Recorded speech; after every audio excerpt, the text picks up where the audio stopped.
सखी सहेली।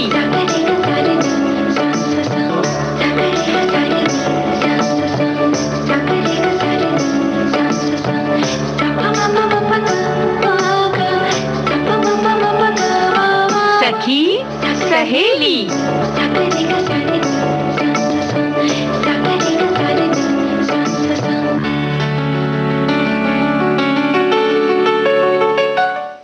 सभी सखियों सहेलियों को संगीता श्रीवास्तव का प्यार भरा नमस्कार। मंजू जी, आपको भी बहुत बहुत नमस्कार। संगीता जी, आपको भी मेरा नमस्कार और हमारी सभी सखियों सहेलियों श्रोताओं सभी को मंजू द्विवेदी का प्यार भरा नमस्कार। संगीता, कहते हैं कि बचपन हर गम से बेगाना होता है। बचपन बड़ा अनोखा होता है, बड़ा प्यारा होता है। मंजू जी, कहते नहीं है, सही में होता है। जी हाँ, सही लिखा है, इसीलिए तो हम कह रहे हैं कि सही में होता है ऐसा। और बचपन होना भी चाहिए वैसा ही कि हर गम से बेगाना हो और बस खेल खिलौने खेलते हुए बीते और अच्छे तरह से खाए पिए खेले बच्चे, ताकि तंदुरुस्त हो जाए, क्योंकि आगे के जीवन में बहुत सारी और भी बातें आती हैं जिनका हमें सामना करना पड़ता है। तो बचपन में जब इन सब बातों से अगर परिपूर्ण हो, तो जब स्वस्थ एक बच्चा होता है, खेलता कूदता बच्चा, और शारीरिक तौर से भी वो एकदम मजबूत बन जाए, मानसिक तौर पर भी मजबूत बन जाए, तो आने वाली जो परिस्थितियां हैं उनका सामना करने के लिए वो पूरी तरह से तैयार हो जाता है। जी, और हम लोग भी कुछ ऐसे ही थे जब बचपन में थे, और हमारे मन में भी इसी तरह की भावनाएं होती थी, बातें होती थी। और खासकर लगता है कि जब गुड़ियों को देखा करते थे तो उनमें हम ऐसा सोचते थे कि भाई ये कहीं ना कहीं जो है हमारे दिल के बड़ी करीब हैं। और वो होता इसलिए था क्योंकि जैसा कि आपने कहा कि बचपन हर गम से बेगाना होता है, तो हम भी गुड़ियों में वही बातें देखा किया करते थे। और गुड़ियों की एक भरमार सी होती थी। बिल्कुल, उसमें छोटी भी होती थी, बड़ी भी गुड़िया होती थी, दुल्हन भी होती थी और मेम भी होती थी। हाँ, यानी नन्हे बच्चे और खिलौने, इनका चोली दामन का साथ होता है। बच्चों को खिलौनों से खेलना बहुत प्रिय होता है, क्योंकि खिलौनों से वो खेल खेल में बहुत सारी चीजें सीख भी जाते हैं, उनका मनोरंजन भी होता रहता है, और माँ को भी कहीं ना कहीं थोड़ा आराम तो मिलता ही है कि बच्चा जब अपने खिलौनों में लगा रहता है, माँ अपना काम निपटा लेती है। खैर, ये तो एक अलग बात हुई, लेकिन बच्चों के जीवन में खिलौनों का क्या महत्व है ये हम सभी जानते हैं। खास तौर से जब हम गुड़िया की बात करते हैं तो लड़कियां जो होती है वो ज्यादातर गुड़ियों से खेलना पसंद करती। लड़कों और लड़कियों के खिलौनों में भी पसंद काफी अलग अलग होती है। तो आज जब हम गुड़ियों की बात कर रहे हैं तो साथ में बच्चियों की बात करना बहुत आवश्यक है ना। तो जो छोटी बच्चियां होती है, जब भी माता पिता खिलौने दिलवाने की बात करते हैं तो सबसे पहले उनकी पसंद होती है कि कोई गुड़िया दिलवा दो। अब गुड़िया बाजार से भी लाई जा सकती है, कई माएँ दादी नानी घर पर भी बनाती है, कपड़े से गुड़िया बना देती है। कई लोग शौकियाना जो है एक लकड़ी की गुड़िया भी बना देते हैं, फिर उसे कपड़े पहना देते हैं। तो गुड़िया कई तरह की होती है, और हमारे देश में तो जब कला की बात आती है तो बहुत सारी कलाएं हैं जिसमें अनेक तरह की गुड़ियाएं भी हम देख सकते हैं, है ना जी। और ये तो हो गई कलाकारों की बात, लेकिन मंजू जी हम लोग भी बनाया करते थे गुड़िया, बड़ी सुंदर सुंदर। तो उससे खेल खेल में आपने बिल्कुल ठीक कहा कि हम सीखते भी हैं। कपड़ों से भी गुड़िया बनाया करते थे, और रुई से उसके ऊपर कपड़े का एक लेयर लगा करके और फिर उसकी आंखों को सिलते थे, सुई और धागे के धागा जिसमें काला लिया करते थे, और उसके होठ भी बनाया करते थे, मुंह भी बनाया करते थे। तो एक ये तो है ही है कि जब हम लोग किसी भी खेल को खेलते हैं तो उसमें कुछ ना कुछ सीखने को मिलता है, और कहीं ना कहीं उसमें हमारे भी जीवन की बड़ी परिकल्पना छुपी होती है। बिल्कुल, माता पिता भी देखिए अपनी बच्चियों का नाम गुड़िया भी रख देते हैं, है ना। हाँ, जब बच्ची छोटी होती तो यही कह के बुलाते हैं कि गुड़िया इधर आओ। यानी गुड़िया अपने आप में एक ऐसा शब्द है जो कहीं ना कहीं हमारे दिल के अंदर तक बसा हुआ है, और गुड़िया इस शब्द से ही हमें बड़ी एक आनंद की अनुभूति होती है। घर में भी जब गुड़िया आती है तो घर में एक आनंद सा छा जाता है, और कहते हैं कि भाई हमारे घर में लक्ष्मी का पदार्पण हुआ है। तो गुड़िया ये शब्द अपने आप में बहुत सारी बातें लिए हुए हैं। और दूसरी जो तुमने बात कही कि हाँ। कपड़े की जैसे गुड़िया बनाते हैं, तो वो जब हम बच्चों को खेलने के लिए देते हैं, बच्चे अलग-अलग चीज़ों से तो उन गुड़ियाओं के कपड़े तैयार करते हैं, तो हाँ। वहाँ बच्चों की रचनात्मकता भी एक झलक करके सामने आती जी, है। जी। उनके अंदर क्या-क्या अंदर जो कल्पनाएँ हैं उनके मन में, वो किस तरह से गुड़िया को सजाती हैं। उनको बिंदी लगाना, काजल लगाना, हाथों में कुछ ऐसी छोटी-छोटी चीज़ों से उन्हें चूड़ियाँ जैसी बनाकर हुँ, हुँ, मोती पिरो देते हैं, तो वो चूड़ियों की तरह लगती है, हुँ, मालाएँ बनाते हैं। हुँ। फिर छोटा-सा कोई कपड़ा, रुमाल वगैरह होगा तो उसके ऊपर कुछ गोटा किनारी ऐसा लगा करके बच्चों के गुड़ियाओं के जो कपड़े सिले जाते हैं। तो उनमें कहीं न कहीं बच्चों के अंदर जो भी रचनात्मकता छुपी होती है, वो भी उभर कर के सामने आती है। तो ये भी एक अच्छी बात होती है कि बच्चों का मन भी लगा रहता है और क्रियाशील रहते हैं बच्चे। जी, हाँ, उनके अंदर बड़ी गुड़िया के ही बहाने चलिए एक क्रियाशीलता आती है। हुँ, और जैसा कि आपने बताया कि गुड़ियों के कपड़े, और हम यही बातें कर रहे हैं कि गुड़ियों के कपड़े भी सिया करते थे हम लोग। हुँ, लेकिन एक चीज़ और थी कि जब हम लोग विदेशी मेम खरीदा करते थे, हुँ, छोटी-छोटी सी गुड़िया उनकी भी आती थी, तो उनकी हेयर स्टाइल बड़ी हम लोगों को पसंद आती थी। उनके हाँ, बाल जो रहते थे बड़े रेशमी और बड़े सुंदर-सुंदर, वो पसंद आती थी। हुँ, उनके जूते होते थे। और कुछ तो गुड़िया ऐसी भी हैं जो पूरी साज-सज्जा के साथ, जो हमारे देश में, भारत में जैसे दुल्हनों के कपड़े जिन्हें पहनाया करते थे। हुँ, तो जो विदेशी मेम वाली गुड़िया होती थीं, हुँ, उनके तो देखिए पूरे-पूरे जैसे घर ही होते हैं ना, तो हुँ, वो एक तरह से आते हैं कि उनमें जो किचन सेट है, जो रसोई का सामान है, वो भी रहता है, और उनके बड़े सुंदर घर भी होते हैं। और बाद में धीरे-धीरे देखिए कि इन गुड़ियों के कार्टून्स भी आने लगे। बिल्कुल। आजकल बच्चे इसमें बहुत ज़्यादा रमे हुए हैं।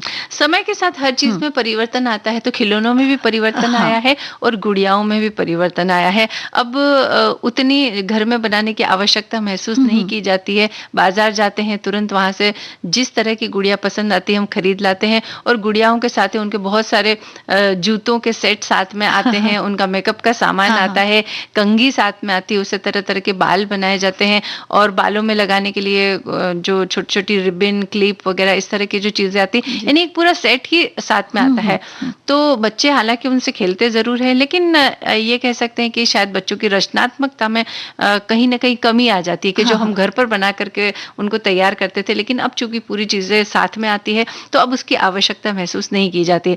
लेकिन बहरहाल हम बात ये कर रहे हैं कि वो जो गुड़ियाएँ जिनसे हम बचपन में खेला करते हैं, हुँ, ताउम्र हमारी यादों के गलियारों में वो गुड़ियाएँ बसी रहती रहती है है।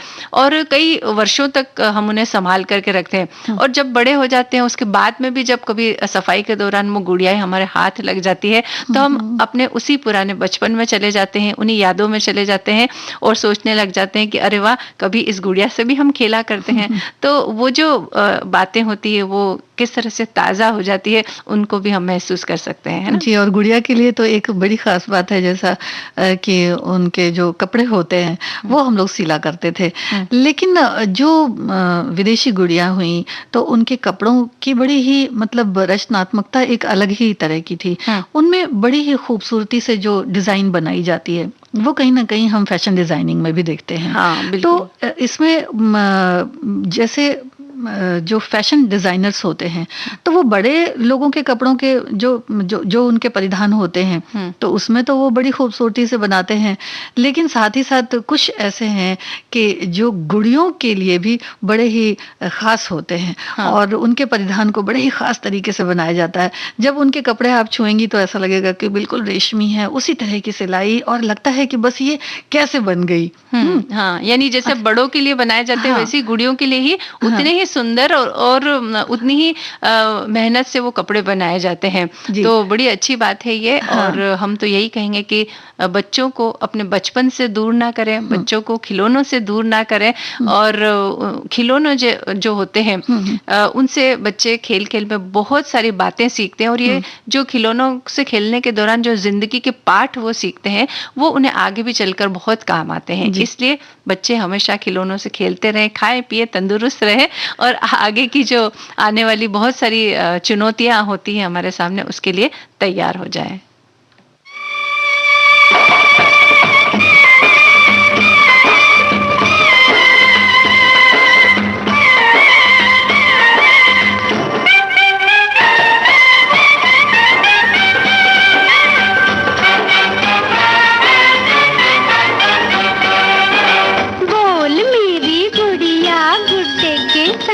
जाएगी, जाके पिया प्यारे का अंगना बसाएगी।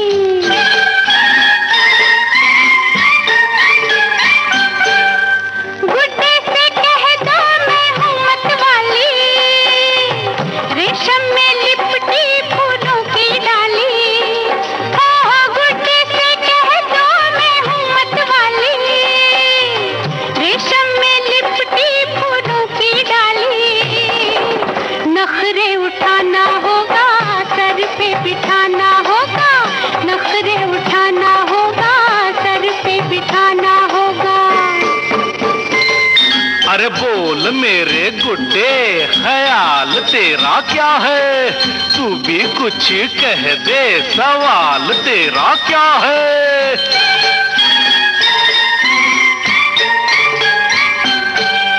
कह दो ये गुड्डा है गैरत वाला, करता नहीं है कोई धंधा काला।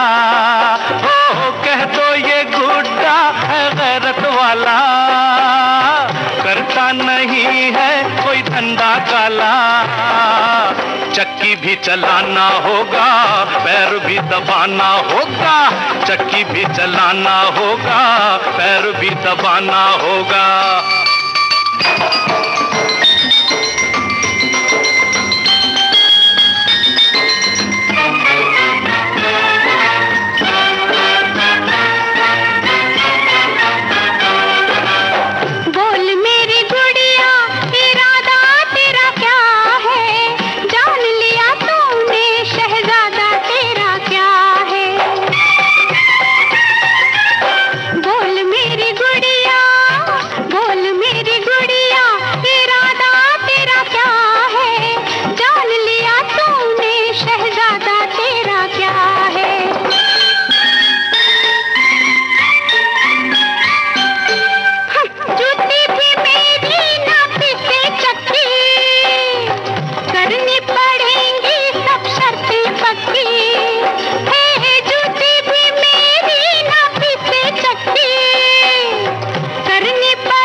मेरे गुड्डे ये बात लगी कैसी, तुझे तेरी गुड़िया की जात लगी कैसी? बोल मेरे गुड्डे, हाँ बोल मेरे गुड्डे, ये बात लगी कैसी, तुझे तेरी गुड़िया की जात लगी कैसी?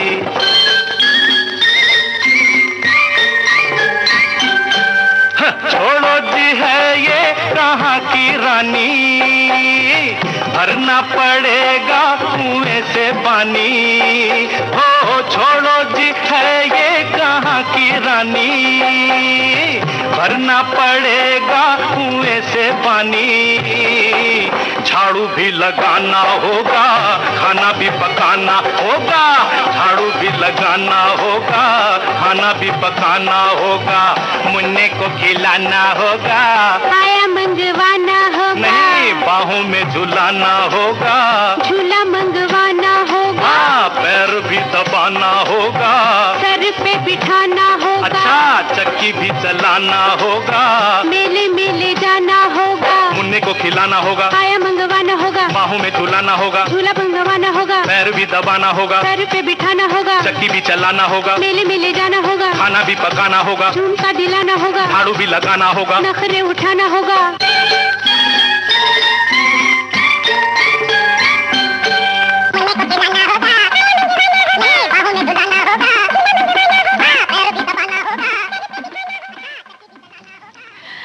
तो संगीता, भाई बड़े होने के बाद तो जो झगड़ा होता है वो होता ही है, लेकिन गुड्डे गुड़िया के बीच में भी घर के कामों को लेकर और इन बातों को लेकर इस तरह की नोक-झोंक होती रहती है। ये तो खैर मजाक की बात थी कि गुड्डे गुड़ियाओं को जब हम खेल खेलते हैं तो इस तरह से जैसे बड़ों के जीवन से प्रेरित होकर के बच्चे भी सीखते हैं ना कुछ बातें, तो वो उसी तरह की बातें वो उन गुड्डे गुड़ियाओं के साथ में भी करते हैं। बहरहाल एक हमारे श्रोता ने जो कमेंट लिखा है इसके बारे में वो हम पढ़ देते हैं कि सपनों की गुड़िया कैसी हो जिसकी सूरत मनमोहिनी हो, सपनों की गुड़िया सुंदर हो जिसके अंदर कोई नकारात्मक सोच ना हो और ना हो नकारात्मक भाव। सपनों की गुड़ियों को मैं हकीकत बनाऊंगा, सच कहूं तो सपनों के संसार को साकार भी करूंगा। हाँ, मैं ऐसी गुड़िया बनाऊंगा जिसके सभी सपने सच हो। ये बात हमारे श्रोता ने लिखी है। हाँ। तो हम इनको बहुत बहुत धन्यवाद देते हैं। और ये केवल सपनों की गुड़िया ही नहीं होनी चाहिए बल्कि हकीकत की गुड़िया भी ऐसी ही होनी चाहिए कि जिसके सारे सपने सच हो और उन्हें आप इतना सशक्त बनाएं, इतना समर्थ बनाएं कि वो अपने पैरों पर खड़ी हो सके और अपने सपनों को पूरा कर सके। हम बात कर रहे हैं नन्ही बच्चियों की। जी, और ऐसी बच्चियां जब बड़ी होती हैं, परिवेश उन्हें इस तरह का मिले या ना मिले, फिर भी उनके अंदर एक चाह होती है। तो ऐसी ही एक गुड़िया जो बड़ी हो गई और उनका नाम था ओए नाम बेम बेम। हाँ, जिन्होंने देश का नाम ऊंचा किया और खेल में जो उन्होंने अपना नाम कमाया है, तो ये परवरिश का ही नतीजा होता है कि अगर हम उनकी प्रतिभा को आगे बढ़ने का मौका दें, उन्हें पढ़ाएं लिखाएं और जिस भी क्षेत्र में वो जाना चाहती है वहां अगर जाने में उनकी थोड़ी सी सहायता की जाए तो वो किस तरह से अपने जो है सफलता का परचम फहराती है, देश ही नहीं बल्कि विदेशों में भी। तो ये रोज जो हम इस तरह की हमारी महिला साथी जो होती हैं उनके बारे में हम बातचीत करते हैं हमेशा। तो आज हम खेल प्रतिभा की बात करेंगे और उसमें भी फुटबॉल खिलाड़ी जो तुमने नाम बताया ओई नाम बेम बेम देवी, इनकी हम बात करेंगे। तो इनका जन्म 4 अप्रैल 1980 को मणिपुर के इम्फाल में हुआ। बेम बेम देवी बचपन से ही फुटबॉल खेल से ज्यादा लगाव रखती थी, तो उन्होंने इस खेल को ही अपने करियर के रूप में चुना। 1988 में उन्होंने अपने करियर की शुरुआत के मद्देनजर यूनाइटेड पायोनियर क्लब इम्फाल में अपनी ट्रेनिंग शुरू की। 1991 में उन्हें मणिपुर की अंडर 13 टीम को रिप्रेजेंट करने का मौका मिला और उनकी प्रतिभा को इस मैच में परखा गया और नोटिस भी किया गया। कुछ वर्षों बाद वो सोशल यूनियन नेसेंट क्लब से भी जुड़ गई। जी, आज भी वो 1993 से मणिपुर स्टेट फुटबॉल टीम से जुड़ी हुई हैं। जब हैदराबाद में 32वां नेशनल गेम हुआ तो वहां भी उन्होंने सफलता हासिल की। इस तरह उन्होंने भारत के अंदर होने वाली अलग अलग प्रतिस्पर्धाओं में जीत दर्ज की। 1996 के एशियन गेम्स में भारतीय महिला फुटबॉल टीम ने नेपाल और जापान के साथ हुए संयुक्त स्पर्धा यानी प्रतिस्पर्धा में भारत की महिला टीम ने औसत प्रदर्शन किया। यहीं होने वाली प्रतिस्पर्धा में उज्बेकिस्तान, तुर्कमेनिस्तान और नॉर्थ कोरिया से भी भारतीय महिला फुटबॉल टीम असफल रही और उसके बाद तभी घोषणा की गई कि बेम बेम देवी भारतीय टीम में खिलाड़ी के रूप में शामिल होने जा रही हैं। कैसा वो क्षण रहा होगा ना कि जब इस बात की घोषणा की गई कि एक भारतीय खिलाड़ी को इस टीम में जगह दी जा रही है। सचमुच वो बड़ा ही प्रसन्नता का क्षण और यहाँ गौरव का क्षण वो रहा होगा। और ऐसे कई सारे क्षणों के साक्षी हम बने हैं। हमारी देश की बेटियों ने ऐसे कई काम किए हैं जो हमें गौरवान्वित करते हैं, जिन पर हम गर्व महसूस करते हैं। अब आगे बढ़ते हैं। 1997 में AFC कप की प्रतिस्पर्धा चीन में होने वाली थी। इससे पहले भारतीय महिला फुटबॉल टीम को जर्मनी के लिए रवाना कर दिया गया। एक लंबी अवधि के लिए जहां ट्रेनिंग के बाद जर्मनी के खिलाफ हुए मैच में भारतीय महिला टीम ने बेहतरीन प्रदर्शन करते हुए हांगकांग की टॉप रेटिंग टीम को 3-0 से करारी शिकस्त दी और फाइनल में गुआम को 10-0 से हराकर भारतीय महिला फुटबॉल टीम ने भारी जीत दर्ज की। इस प्रकार 2003 में तेज तर्रार महिला खिलाड़ी बेम बेम को AFC के प्रतिस्पर्धा मैच में जो थाईलैंड में खेला गया था, इसके बाद इन्हें आर्म बैंड प्रदान किया गया। जी जी। और यहीं से बतौर कैप्टन और शीर्ष खिलाड़ी बेम्बेम ने फुटबॉल में आगे की ओर अपना सफर तय करना शुरू किया। 11वें साउथ एशिया गेम्स जो बांग्लादेश में खेला गया, 2010 की प्रतियोगिताओं और 2012 की स्टाफ वुमेन्स चैंपियनशिप जो श्रीलंका में खेली गई प्रतिस्पर्धा थी, तो इन सभी में उन्होंने भारी जीत दर्ज करके बाजी भारतीय महिला फुटबॉल टीम के नाम की। उनकी जर्सी का नंबर 6 रहा करता था। उन्हें भारतीय महिला फुटबॉल टीम की दुर्गा भी कहा जाता है। हाँ। देखिए, जो जिस तरह के हमारी जो बेटियां काम करती हैं उनके अनुसार ही उन्हें जो है इस तरह का नाम रखा जाता है। ये सचमुच हमारे लिए भी बड़ा गर्व करने वाली बात है। और 2017 में ईस्टर्न स्पोर्टिंग यूनियन का मैनेजर वो बनी और इंडियन वुमेन्स लीग की वो पहली मैनेजर भी बनी। और 2018 में अंडर 17 के असिस्टेंट कोच भी वो बनी। 2018-19 में वो उन्होंने मणिपुर पुलिन स्पोर्ट्स क्लब में महिलाओं की प्रतिस्पर्धा टीम की अगुवाई भी की। वो 2001 और 2013 में AIFF की वुमेन फुटबॉल घोषित की गई। 2017 में अर्जुन अवार्ड से उन्हें सम्मानित किया गया और 2020 में पद्मश्री से उन्हें नवाजा गया। और इस तरह पद्मश्री पाने वाली वो पहली महिला फुटबॉल खिलाड़ी बनी ओइनेम बेम्बेम देवी। हाँ, और जब उन्हें पद्मश्री के लिए चुना गया तो वो बहुत ज़्यादा खुश थीं। जाहिर है कि ऐसा होना तो बिल्कुल संभव था, लाजमी था। उन्होंने उम्मीद जताई कि इससे भारत में महिला फुटबॉल खेल को बहुत प्रोत्साहन मिलेगा। इससे सभी लड़कियां, उनके माता पिता प्रेरित होंगे और आजकल ऐसे क्षेत्रों में बेम्बेम काम कर रही हैं जिनसे ज़्यादा भारत की बेटियां, जिससे कि भारत की बेटियां खेल और इस तरह की स्पर्धाओं में आगे आएं, भाग लें इनमें और देश विदेश में अपना और देश का नाम रोशन करें। सचमुच इस तरह की बेटियों के बारे में जब हम पढ़ते हैं, सुनते हैं, हाँ, तो निश्चित तौर पर दूसरी लड़कियों को भी इससे प्रोत्साहन मिलता है और उनके अंदर एक आत्मविश्वास भी जगता है कि हाँ, हम भी कुछ कर सकते हैं। जिस तरह से हमारी इस बहन ने अपने बहुत सारी चुनौतियों को स्वीकार करते हुए बहुत मेहनत करके वो आगे बढ़ी। जैसे हमने कुछ दिनों पहले हिमा दास के बारे में भी बात की थी कि किस तरह से बड़ी नकारात्मक परिस्थितियां होने के बावजूद भी उन्होंने किस तरह से संघर्ष किया और संघर्ष करते हुए आगे बढ़ती गई और सफलता की सीढ़ियां वो चढ़ती गई। तो निश्चित तौर पर इस तरह की जब बेटियों के बारे में हम पढ़ते हैं तो हमें गर्व तो होता ही होता है, साथ ही साथ प्रोत्साहन भी मिलता है कि हाँ, हम भी कुछ करें।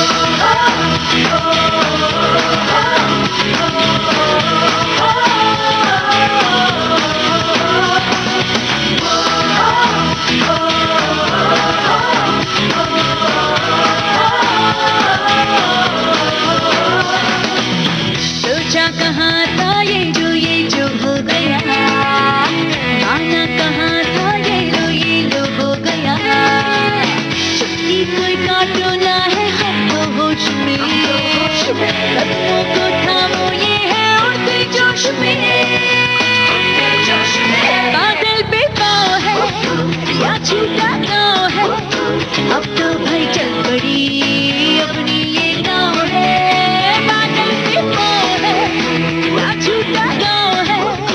अब तो भाई चल पड़ी अपनी ये गाँव है।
छूटा गाँव है, अब तो भाई चल पड़ी अपनी ये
छूटा गाँव है, अब तो भाई चल पड़ी अपनी ये नाव है, बादल पे पाँव है, ना छूटा गाँव है, अब तो भाई चल पड़ी अपनी ये नाव है।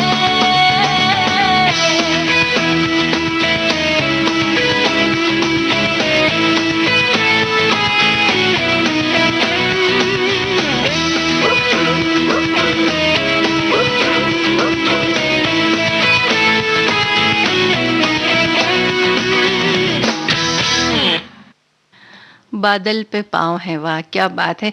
बेटियां जब इस तरह की ऊंचाइयों को छूती है ना, तो ये सुन करके, ये देख करके हमें भी बड़ा आनंद का मैं गर्व भी महसूस होता है, आनंद भी महसूस होता है, और सोचते हैं कि प्रत्येक बच्ची को ऐसा मौका जरूर मिलना जी, चाहिए। और खेल की दुनिया में जहाँ तक मंजू जी समझ में आता है कि इसमें बड़ी परिश्रम की जरूरत पड़ती है। परिश्रम तो वैसे हर काम में ही है, हाँ। लेकिन खेल की दुनिया में खासकर अगर फुटबॉल की बात की जाए तो इसमें बड़ा स्टेमिना चाहिए होता है। हाँ हाँ जी। बिल्कुल। वैसे तो हर क्षेत्र में ही परिश्रम की जरूरत होती है, लेकिन जी। सभी की अपनी अलग रुचियां होती है, अलग उनका क्षेत्र होता है, या अलग ऐसे काम होते हैं जिनमें वो अपनी प्रतिभा को दिखा सकते हैं, या फिर यूं कह सकते हैं कि बचपन से ही वो दिखाई भी देता है, उनमें हाँ। रुचियां अलग नजर आ जाती हाँ, है हाँ। कि नहीं मुझे ये काम ज्यादा अच्छा लगता है, मुझे वो काम ज्यादा अच्छा हाँ, लगता है। फुटबॉल के जो ग्राउंड्स होते हैं, जो फील्ड होते हैं, उसमें एक छोर से दूसरे छोर तक बिल्कुल दौड़ना पड़ता है। तो बम देवी की तो इस बात पे बिल्कुल सराहना करनी पड़ेगी कि भाई कि बहुत ही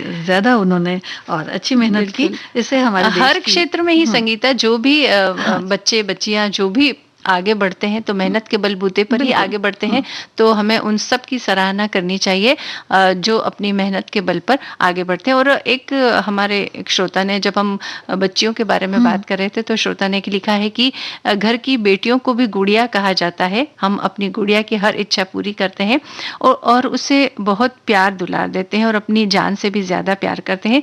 मगर समाज में कभी कभी हम देखते हैं कि इन गुड़ियाओं के साथ बहुत अच्छा सलूक नहीं किया जाता है, तो ये सब देख करके बड़ी तकलीफ होती है, और उनके प्रति जो नकारात्मक सोच होती है, भेदभाव की जो भावना उनके प्रति होती है, तो इन सब को हमें सही मायनों में मिटाना होगा, और गुड़िया को हमें सच्चा प्यार, दुलार, मान और सम्मान देना होगा, तभी हम गुड़ियाओं की बात करने के हकदार हैं, है ना? जी, क्योंकि उनका मन बड़ा कोमल होता है, देखिए, है ना? तो वो अपने तरह से ही दुनिया देखती हैं और उसमें उतनी ही सुंदरता देखती हैं। तो ये बहुत जरूरी है कि हम उन्हें समझें। बिल्कुल।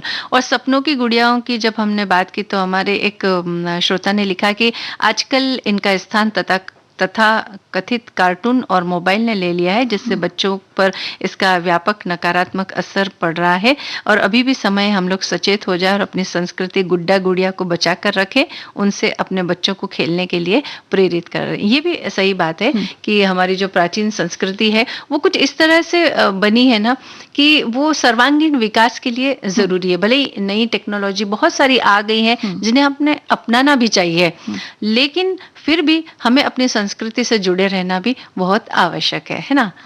और हमने खेल की अभी जो बात की थी हमारी सखी की, लेकिन बहुत सारे बच्चे ऐसे भी हैं जो जिनकी रुचि खेल में नहीं होती बल्कि पढ़ाई में होती है। तो आज हम करियर की बात करेंगे, और आयुर्वेद में करियर किस तरह से बनाया जाए, इस विषय पर आज हम बात करेंगे।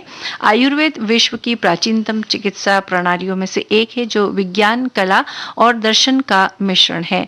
आयुर्वेद का अर्थ है जीवन से संबंधित ज्ञान। इसी प्रकार भारतीय आयुर्विज्ञान भी कार्य करता है। ये विज्ञान की ऐसी शाखा है जिसका संबंध मानव शरीर को रोग मुक्त करने, उसका शमन करने और स्वास्थ्य में सुधार करके जीवन को निरोग बनाता है। और आयुर्वेदिक औषधियाँ जो है वो अधिकांश उनके जो घटक होते हैं वो जड़ी बूटियाँ, पौधों, फूलों और फलों से प्राप्त की जाती है। यानी ये चिकित्सा पद्धति जो है पूरी तरह से प्रकृति है या प्रकृति के निकट है, ये हम कह सकते हैं। और बहुत से बच्चों को तो प्रकृति से बड़ा प्रेम होता है, फूल पत्ते वैसे ही वो देखते हैं और उनमें बड़ा आकर्षण भी होता है। तो भारत में ही नहीं बल्कि विश्व में भी देखिए कि भारतीय आयुर्वेदिक चिकित्सा का काफी विस्तार है। आजकल भी बहुत ज्यादा देखने को मिल रहा है, पहले भी था, हेल्थ केयर क्षेत्र की अगर बात करें तो आयुर्वेद अपने अद्वितीय योगदान के लिए जाना जाता है। वर्तमान में आयुर्वेदिक डॉक्टर्स की मांग बहुत तेजी से बढ़ रही है, इसलिए विद्यार्थी इसमें अपना करियर बनाकर न सिर्फ पैसा भी कमा सकते हैं बल्कि आयुर्वेदिक डॉक्टर बनकर मानव जाति की सेवा भी कर सकते हैं। प्राचीन काल में इन्हें वैद्य कहा जाता था। वर्तमान में बीए एमएस की डिग्री हासिल करके आप आयुर्वेद में डॉक्टर बन सकती हैं या आप डॉक्टर बन सकते हैं, यानी bachelor of Ayurveda medicine and surgery. बिल्कुल। और जैसा कि अभी हमने कहा था कि ये जड़ी बूटियों, पौधों, फूलों और फलों यानी कि प्रकृति के बहुत निकट होती है हाँ। पद्धति। तो यहाँ मुझे एक बात याद आती है संगीता की, जैसे घर में हमारी जो बड़ी बुजुर्ग महिलाएं हैं, तो कोई भी परेशानी आ जाती थी तो सबसे पहले वो जो घरेलू उपचार है वो ही किया करती थी। कि रसोई घर में बहुत सारा ऐसा सामान मिलता है जिनसे जो छोटी छोटी तकलीफें होती है, पेट में गैस हो जाती है, सर्दी हो जाती है, अपचन हो जाता है, तो इस तरह की शिकायतों के लिए वो छोटी छोटी जैसे अजवाइन, सौंफ और इन चीज़ों का उपयोग करके हमें कुछ जरा सा चूर्ण बना करके दे देती थी और उन्हीं से हमें आराम हो जाया करता था। या फिर कई छोटे छोटे पौधे भी हम, जैसे तुलसी वगैरह इस तरह के पौधे भी घर के आसपास लगाया करते थे। तो कहते थे कि भाई उस पौधे की 2-4 पत्तियां तो तोड़ के ले आओ और खा लो तो आराम आ जाएगा, और आराम हो भी जाता था। जी, जी। तो यानी कि ये वही बात है कि प्रकृति से हम तभी से जुड़े हुए हैं जब बहुत प्राचीन काल से ही, और उसी तरह से ये जो पद्धति बनी है ये भी प्रकृति से जुड़ी हुई है।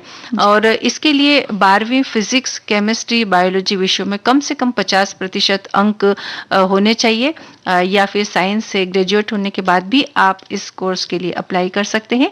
लेकिन कुछ आपके अंदर समाज सेवा का भाव भी होना चाहिए, कठिन परिश्रम, निष्ठा, अनुशासित, धैर्यवान और रोगियों के लिए प्रतिबद्ध भी होना, ये भी जो जरूरी चीजें जो होना चाहिए। जीवन चक्र शरीर की शारीरिक रचना की पूरी जानकारी ले, मजबूत एकाग्रता, अवलोकन, देखभाल की प्रवृत्ति और अच्छा कम्युनिकेशन कौशल भी आप में होना चाहिए। अगर आपको संस्कृत का ज्ञान है तो अच्छा है, और अगर नहीं है तो संस्कृत थोड़ी सी आपको सीख लेनी चाहिए, जिससे विषय और भी सरल और रोचक हो जाता है पढ़ाई जी, करने जी, के लिए। क्योंकि पहले तो संस्कृत में ही सारे हमारे वेद ग्रंथ वगैरह लिखे लिखे गए। जाते थे, ग्रंथ लिखे जाते थे। तो इसलिए अगर संस्कृत आती है तो ये और भी रुचिकर विषय आपके लिए हो सकता है। वैसे साइंस सेक्शन का चुनाव करने के बाद 12वीं में अधिक से अधिक नंबर लाने की कोशिश करनी चाहिए, और इसके एंट्रेंस एग्जाम भी होते हैं जो अलग अलग चरणों में होते हैं, जो राज्य द्वारा आयोजित किए जाते हैं, और कुछ एग्जाम आयुर्वेदिक कॉलेज भी आयोजित करते हैं, यहाँ भी आयोजन किया जाता है, और ये परीक्षाएं आमतौर पर मई जून में आयोजित की जाती हैं। इनमें अंग्रेजी, फिजिक्स, केमिस्ट्री, बायोलॉजी से संबंधित प्रश्न पूछे जाते हैं। इसके लिए 12वीं के बाद आयुर्वेदिक कॉलेजों की जो एडमिशन प्रक्रिया है उस पर नजर बनानी बहुत जरूरी है, क्योंकि जब भी निकलती है इस तरह की वांट्स तो फिर आप भरें इसको कंप्लीट करने के बाद इस कोर्स को, और अगर आपको एडमिशन चाहिए तो उस समय भी आप आयुर्वेदिक कॉलेजों से जो सीट निकलती है उसमें किस तरह से एंट्रेंस एग्जाम होगा, तो उस पर आपको नजर बनाए रखना बहुत जरूरी है। बहुत सारी वेबसाइट्स भी हैं जिनके बिल्कुल। और आयुर्वेद चिकित्सा की अगर हम बात करें ना संगीता, तो जब हम आयुर्वेदिक दवाइयां लेना शुरू करते हैं तो उनका असर थोड़ा सा धीमा होता है। हाँ। कई बार लोगों में इतना धैर्य नहीं होता है, तो वो सोचते हैं कि अरे ये तो कुछ दवाइयां असर ही नहीं करती, लेकिन उनका असर धीरे जरूर होता है, लेकिन वो रोग को जड़ से मिटाने का काम भी करती है। तो इस लिहाज से भी देखा जाए तो आयुर्वेदिक दवाइयां जो है वो शरीर के लिए भी काफी फायदेमंद हो सकती है। तो डॉक्टर की सलाह लें। और इसके अलावा अब हम जब करियर की बात कर रहे हैं तो एंट्रेंस क्लियर करने के बाद कॉलेज में बीएएमएस के लिए एडमिशन मिल जाते हैं, और ये 5 सालों की अवधि का कोर्स होता है। इसमें 6 महीने की ट्रेनिंग भी सम्मिलित होती है। इस दौरान विद्यार्थी को कड़ी मेहनत की आवश्यकता होती है। इसके बाद उम्मीदवार को रजिस्टर्ड आयुर्वेदिक डॉक्टर बनने के लिए खुद को central council of Indian medicine के साथ रजिस्टर करना पड़ता है। ये काम आप चाहें तो इनकी आधिकारिक वेबसाइट पर जाकर ऑनलाइन भी कर सकते हैं। हाँ, हाँ, अगर जैसे न जाना हो उस जगह पे आप नहीं जाना चाहते हैं तो ऑनलाइन वेबसाइट पर कर सकते हैं। इसके बाद किसी अस्पताल या चिकित्सा संस्थान में भी आप नौकरी कर सकते हैं, जो आपकी मेहनत की कमाई का एक अच्छा जरिया हो सकता है और आपका मन भी लगा रहेगा। इसके अलावा सरकारी अस्पतालों और चिकित्सा संस्थान संस्थानों में निकलने वाली जो वैकेंसी होती है उसके लिए भी आप आवेदन कर सकते हैं। अपनी क्लिनिक भी खोल सकते हैं। आप चाहें तो आयुर्वेद में डिप्लोमा और सर्टिफिकेट कोर्स भी कर सकते हैं। इसमें आप Ayurveda medical officer, professor, scientist, research officer, physician, consultant, pharmacist, therapist, nurse, publication officer, इन सब में से किसी भी एक में आप अपना करियर चुन सकते हैं। तो बड़े सारे ऑप्शन हैं इसमें। हाँ, बहुत सारे ऑप्शन हैं। और हम तो यही कहेंगे कि क्या होता है ना संगीता, एक चलन चल जाता है कि सब जब बच्चे अगर इंजीनियर बनने लगे तो सब एक ही दिशा में दौड़ पड़ते हैं कि सब इंजीनियर बनने लग जाएंगे। एमबीए की डिग्री के बारे में अगर सोचे तो ऐसा लगता है कि सारे बच्चे बस एमबीए ही करने हैं। लेकिन अगर हम थोड़ा सा सोचें इस बारे में तो करियर के इतने सारे ऑप्शन मौजूद हैं और उसमें से आप अपनी रुचि को भी थोड़ा ध्यान में रखिए। ऐसा नहीं है कि भाई सब लोग ये कर रहे हैं इसलिए हमें भी ये करना है, या हमारे खानदान में ये परंपरा चली आ रही कि सब के सब एमबीए करते हैं या इंजीनियर बनते हैं या डॉक्टर बनते हैं तो हमें भी यही बनना है। थोड़ा अपनी रुचि का ख्याल रखें। जब हम अपनी रुचि का ख्याल रखते हैं तो हम उस क्षेत्र में ज्यादा सफल हो पाते हैं। इसलिए जरा सोचे, माता पिता भी ये बात सोचे। ऐसा ना करें कि भाई हमारा पहले से ये सपना था कि हमारे बच्चे ये करेंगे इसलिए तुम्हें यही बनना है। अपनी इच्छाओं को बच्चों पर ना थोपे बल्कि उन्हें वो करने दे जो उन्हें करना है। अच्छा लगता है। बिल्कुल। तो आयुर्वेद के अंदर जो है अपना करियर बनाना ये भी एक बड़ा अच्छा ऑप्शन है, तो इसे भी आप अपना करके देख सकते हैं। जी। और बच्चों को भी जरा सोचना होगा क्योंकि वो भी इस तरह की, मुझे ऐसा लगता है कि जब एक चलन सा चल जाता है कि नहीं भाई सब बच्चों ने ये सब्जेक्ट लिया है तो हम भी यही लेंगे, सब हमारे साथी तो ये बनना चाहते हैं तो हमें भी वही करना है। अब यहाँ पर कई बार ये भी होता है कि आप अगर देखा देखी कोई चीज कर रहे हैं तो आपके जो परिवार में जो आपके माता पिता हैं वो भी कितने सक्षम है वो भी देखिए, है ना।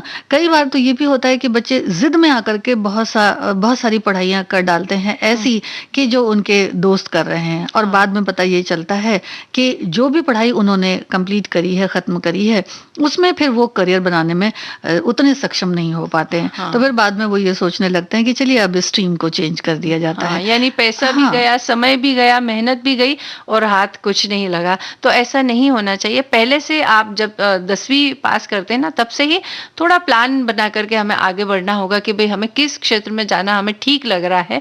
तो आप अपनी स्ट्रीम को भी उसी अनुसार चुने कि आपको विज्ञान लेना है या वाणिज्य में जाना है या कला में जाना है। तो इस हिसाब से आप अपने उस सब्जेक्ट का चयन करें और तब आगे बढ़े और अपना करियर बनाने के बारे में सोचें। फिलहाल हम गीत के बारे में सोच रहे हैं।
उसको सौगात उतनी मिलेगी। फूल जीवन में गर ना खिले तो कांटों से भी निभाना पड़ेगा। जिंदगी प्यार का गीत है, इसे हर दिल को गाना पड़ेगा।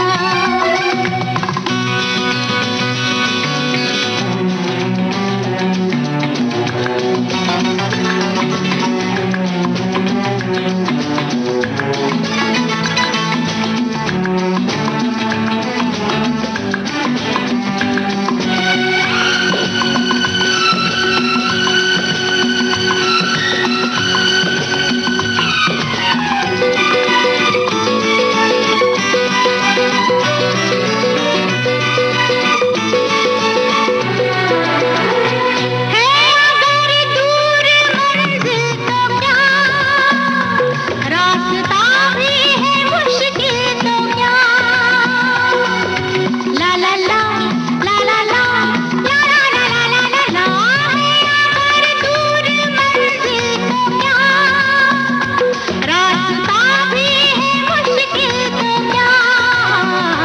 रास्ता रो भरी ना मिले तो दिल का दीपक जलाना पड़ेगा। जिंदगी प्यार का गीत है, इसे हर दिल को गाना पड़ेगा।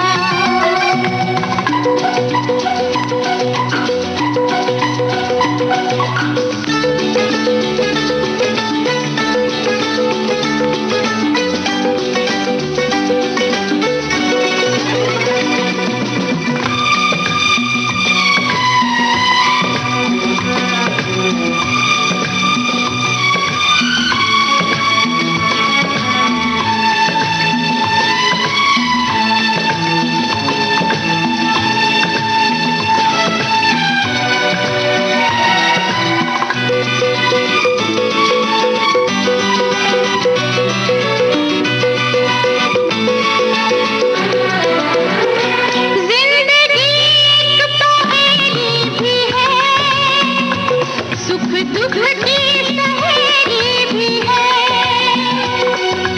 ला ला ला ला ला ला ला ला ला ला ला ला ला। जिंदगी एक पहेली भी है, सुख दुख की सहेली भी है। जिंदगी एक वचन भी तो है, जिसे सबको निभाना पड़ेगा। जिंदगी प्यार का गीत है, इसे हर दिल को गाना पड़ेगा। जिंदगी गम का सागर भी है, हंस के उस पार जाना पड़ेगा। हाँ, जिंदगी का साथ तो हम सभी को निभाना पड़ता है। संगीता, परिस्थितियां चाहे जो भी हों, लेकिन उनका सामना करते हुए आगे बढ़ना, इसी को जीवन कहते हैं, इसी को जिंदगी कहते हैं। और इसका साथ हम सभी को निभाते रहना भी चाहिए। जी, है ना? कैसी भी हो, हाँ, चाहे लेकिन हंसकर रास्तों पर चलना बिल्कुल। ही है। चाहे हंसकर बिताए या निराश होकर के, लेकिन आगे तो बढ़ना ही है। तो क्यों ना थोड़ा सा हंसते खेलते ही इस जीवन को बिताया जाए, जी, है ना? और ये पल जो होते हैं वो इतने महंगे भी नहीं होते हैं, है ना? कोई जरूरी नहीं है कि बहुत बड़ी सी कोई चाह हो और आप उसको पूरा करें तभी खुश हो जाएं, ऐसा नहीं है। कहते छोटे छोटे हैं- पल भी हैं। हाँ, ऐसा भी कहा जाता है कि खुशी जो होती है वो मन से होती है, सुविधाओं से नहीं होती है। नहीं। कई बार ऐसा होता है कि जिसके पास सब कुछ होता है लेकिन फिर भी मन में खुशी नहीं होती है, किसी न किसी बात को लेकर वो अपना दुख व्यक्त करते हुए ही पाया जाता है। और कई बार ऐसा भी होता है कि जिसके पास ज्यादा कुछ होता नहीं है लेकिन मन में इतनी खुशी, इतना उत्साह रहता है कि वो अपने आसपास भी खुशियां बिखेर देता है। तो खुशी जो होती है वो मन से होती है। तो हम अपने मन को कुछ इस तरह तैयार करें और सोचें कि भगवान ने ये इतना जो हमें अमूल्य जीवन दिया है, ये हमारे लिए क्या खुशी की बात नहीं है? जी, है ना? बिल्कुल, ये तो है। बिल्कुल। और सृष्टि का जब से शुरुआत जब से इसकी हुई है, तब से पशु और इंसान, इनका चोली दामन का साथ जो है ये बताया गया है ना? तो हमेशा से इंसान अपने फायदे के लिए या अपने कामों को निपटाने के लिए पशुओं से या तो उनका पालन करता रहा है या उनका साथ रहा है, या कई बार हम शौक से भी जो है कई जानवरों को पाल लेते हैं। लेकिन किसी जानवर को केवल पाल लेना यही हमारी जिम्मेदारी नहीं होती। अगर उन्हें हमने अपने घर में जगह दी है तो उनका ठीक तरीके से उनकी सुविधा का ख्याल रखना, उनके खान पान का, उनकी सुरक्षा का ख्याल रखना, ये भी हमारी बहुत बड़ी जिम्मेदारी बन जाती है। जी, शौक से हम पाल तो लेते हैं और उसके बाद फिर पशुओं को या पंछियों को उनको घर में भी ले आते हैं और कई बार उनके दुख दर्द को बिल्कुल नहीं समझते, है ना? कहते हैं कि पंछी हैं तो उन्मुक्त रहने चाहिए, लेकिन कुछ पालतू पशु जो हैं उन्हें हम अपनी ज़रूरत के हिसाब से पालते हैं। अगर देख लीजिए कि गाय को ही ले लीजिए तो लोग दूध के लिए या दुधारू पशुओं को पालते हैं, लेकिन उसके बाद देखा ये जाता है कि जब दूध देना बंद कर दिए या कुछ अगर इसी तरह से पेट में डॉग्स को भी ले सकते हैं तो इन्हें भी बड़े शौक से पाल लिया जाता है, लेकिन इनके अंदर थोड़ी सी बीमारी हो गई या कोई बात ऐसी हो गई तो फिर उनको रास्ते पर वैसे ही छोड़ दिया जाता है। तो ऐसा बिल्कुल भी नहीं होना चाहिए। अगर आपको पशुओं से या पंछियों से प्यार है, देखिए प्यार तो जानवरों से भी होता है, पंछियों से भी होता है, तो आप करके देखें, अच्छा लगता है। पंछियों का अपना एक जो बसेरा है वहां से हम कभी उन्हें उठाकर लाते हैं, अपने पिंजड़े में डाल देते हैं, लेकिन उनके सुख दुख का ख्याल रखना भी फिर हमारा ही काम है। बिल्कुल, पंछी या प्राणी या कोई भी जानवर बोल तो नहीं सकते, लेकिन तकलीफ हर तरह की उन्हें भी होती है, और जब हम उन्हें अगर घर में रखते हैं तो हर तरीके से बिना बताए भी उनकी सुविधाओं का ख्याल रखना ये हमारी जिम्मेदारी बन जाती है। जैसे पक्षी उन्मुक्त गगन में उड़ते हुए ही अच्छे लगते हैं, उन्हें पिंजरे में कैद करना ये बिल्कुल भी ठीक बात हमें तो नहीं लगती है, लेकिन फिर भी कई लोग शौकियाना उन्हें बंद कर देते हैं पिंजरे के अंदर और दिन रात उन्हें निहारते हैं, उन्हें अच्छा लगता है। चलिए, अगर ऐसा भी आप करते हैं, लेकिन उसके बाद उनके खान पान का और उनकी सुविधाओं का ख्याल रखें। जैसे आपने थोड़ी देर के लिए पिंजरे को कहीं बाहर अपनी बालकनी में रखा है या आंगन में रखा है, लेकिन ये भी ध्यान रखें कि जब धूप आ गई है तो उन्हें पिंजरे को उठा करके अंदर रखें। ऐसा ना हो कि तपती दोपहरी में, तपती धूप में भी वो पिंजरा बाहर ही पड़ा है, पंछी बेचारा परेशान हो रहा है, उसके पिंजरे के अंदर न पीने के लिए पानी है न दाना है, लेकिन बस आप जो है अपने ही कामों में व्यस्त हैं, तो ये करना कतई ठीक बात नहीं है। उनका पूरी तरह से ख्याल रखें। और रही बात जानवरों की, जैसे कि आप का अभी तुमने कहा कि शौकियाना कई बार हम डॉग जो होता है उसे हम पाल लेते हैं, लेकिन उसके बाद उसकी जैसे वैक्सीनेशन करवाना समय समय पर, अगर उसको कुछ तकलीफ है तो उसका इलाज करवाना, डॉक्टर के पास लेकर के जाना, उसकी साफ सफाई का ख्याल रखना, ये सब हमारी जिम्मेदारियां हैं। जी, लेकिन देखा ये जाता है कि ऐसा कितने लोग कर पाते हैं, है ना? जब हम किसी पशु को घर में ले आते हैं, पालतू पशु को, तो हम ये सोचते हैं कि भाई ये हमारी रखवाली के लिए है या ये हमारे मनोरंजन के लिए है, लेकिन जब उसे देखने भालने की बात होती है, अब जैसे अभी आपने बात की कि पिंजरे का पंछी है कोई, तो कई बार मैंने ये भी देखा हुआ है कि पिंजरे के अंदर पानी का कटोरा बिल्कुल खाली है तो वो घंटों खाली पड़ा रहता है। पशु हैं, अगर प्यासे हैं तो वो अपने ही खूंटे से बंधे इधर से उधर भाग रहे हैं। कई बार तो इतनी लापरवाही देखी जाती है कि मैंने बहुत से पशुओं को ऐसा देखा है कि उनके जो बदन होते हैं वो किसी एक जगह से बड़े ही, मतलब ऐसा लगता है कि जैसे उन पर बड़ा आघात पड़ा है। तो ये कहीं और से तो नहीं आ गया। अगर हमने पाल रखे हैं तो ये हमारी जिम्मेदारी है ना? इसी तरह से जो गायें होती हैं, उन्हें अगर वो दूध दे रही हैं तब तो बड़ा अच्छा है, लेकिन जब दूध नहीं देंगी तो हैं तो वो भी जिस्म तो उनका भी है भाई, उन्हें भी खाना लगता है, उन्हें भी पानी लगता है, तो फिर उनकी देखभाल उस तरह से नहीं करते। उसको चूंकि खाना जब वो दूध देंगे तो उन्हें दिन में 3 बार भी खाना दिया जाएगा, हरी हरी सब्जियों के छिलके भी दिए जाएंगे और बड़ी सारी खल्ली और भूसी ये सब भी दी जाएंगी। लेकिन जब दूध देना बंद कर दिया तो अब उसे कौन खिलाए, तो उसे उठा करके फिर छोड़ दिया जाता है, यूं ही छोड़ दिया जाता है। लेकिन जो लोग लोग छोड़ देते हैं, वो ये नहीं समझते हैं कि ये पशु अगर इसी तरह से बाहर घूमेंगे या इन्हें ऐसे भी छोड़ दिया जाएगा तो ये खाने के लिए फिर भटकने लगते हैं और उसके बाद फिर क्या होता है कि शहर की जो भागदौड़ है उससे कहीं ना कहीं इन्हें चोट जरूर लग जाती है।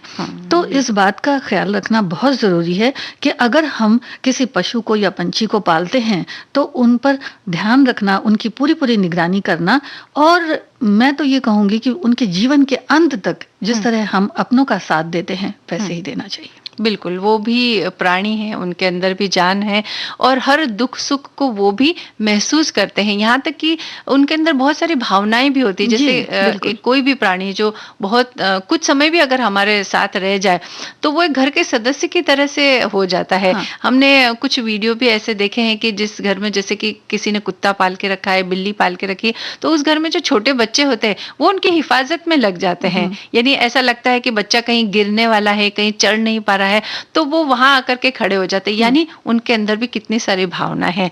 तो उनकी उन न बोलने वाली भावनाओं से हमें कभी खिलवाड़ नहीं करना चाहिए।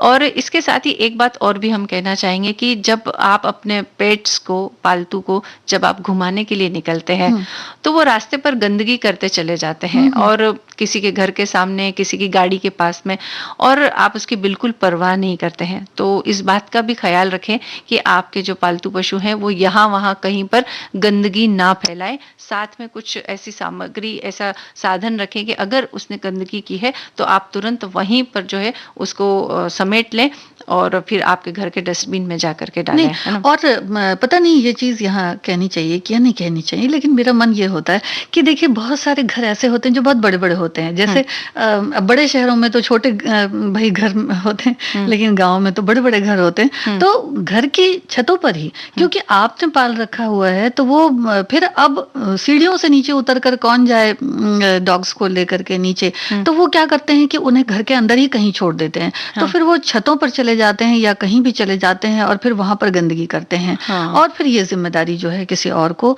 दे दी जाती है। तो ऐसा नहीं करना चाहिए। जिन्होंने पाला है ये उनकी पूरी पूरी जिम्मेदारी होती है कि वो साफ सफाई का भी उतना ही ख्याल रखें। तो ये न इंसान के लिए ठीक है और ना ही जानवरों के खुद के लिए भी ठीक है जी। और वहीं अलग अगर देखा जाए तो कुछ तो ऐसे भी लोग होते हैं जो इन पशुओं को या छोड़ दिया जाता है जब, तो बहुत सारे ऐसे एनजीओज भी चलाते हैं। लोग ऐसे होते हैं जिन्हें जानवरों से बड़ा प्यार होता है, तो वो क्या करते हैं, उनके वैक्सीनेशन, जो बाहर घूम रहे हैं उनको बड़ा संभालते हैं, उनके वैक्सीनेशन की बड़ी चिंता करते हैं, उनकी देखभाल करते हैं, यहाँ तक कि उन्हें खाना भी देते हैं और उन्हें आश्रय भी देते हैं। यानी जो एनजीओ चलाते हैं वो लोग इस बात का ख्याल रखते हैं कि इन जानवरों को किसी तरह की कोई परेशानी ना हो। लेकिन जब घर में जो लोग रखते हैं वो इतने निर्मोही कैसे हो सकते हैं, ये जरा सोचने वाली बात है कि कैसे आप उन्हें, जो आपके इतना काम आया है, कई वर्षों तक जिसने आपका साथ दिया है या कई वर्षों तक जो आपके घर में रहा है जो प्राणी, उसको इस तरह से सड़क पर छोड़ देना या उसका इलाज नहीं करवाना या टीकाकरण नहीं करवाना, या जब वो बीमार हो जाए तो आप उसकी देखभाल करना बिल्कुल छोड़ दें, ये बातें बिल्कुल भी ठीक नहीं है। तो जब भी आप घर में किसी प्राणी को लाएं पूरा उसके ख्याल रखें, और जिस तरह से हम अपने बच्चों की देखभाल करते हुए उन्हें बड़ा करते हैं, जानवरों को भी कुछ ऐसी देखभाल की और उतने ही प्यार की आवश्यकता होती। ये नहीं है कि हम ये ना सोचें कि जानवरों को किसी तरह के किसी प्यार की आवश्यकता नहीं होती। आप जितना प्यार उन्हें देंगे उससे कहीं अधिक ही वो आपको देंगे, कम नहीं।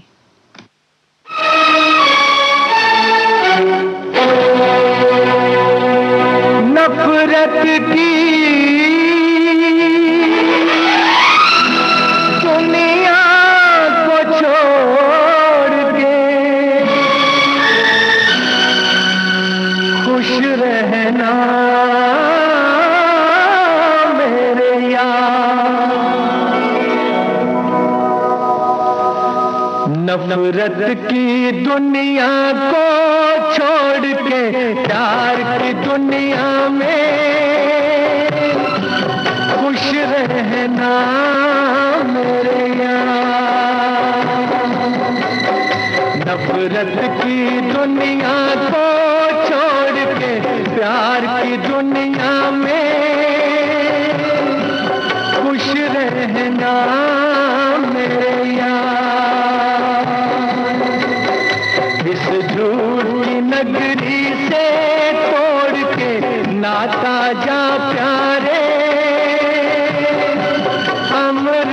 है तेरा प्यार, खुश रहना मेरे यार।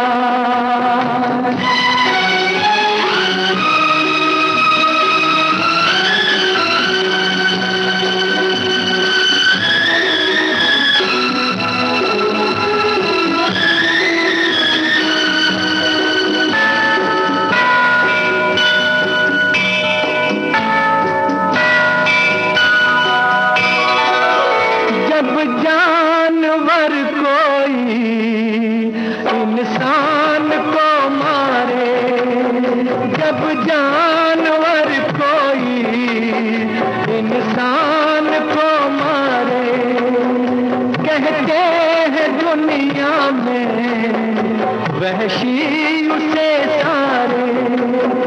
एक जानवर की जान आज इंसानों ने ली है,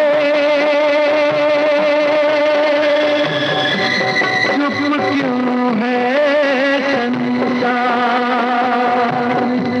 खुश रहना मेरे यार।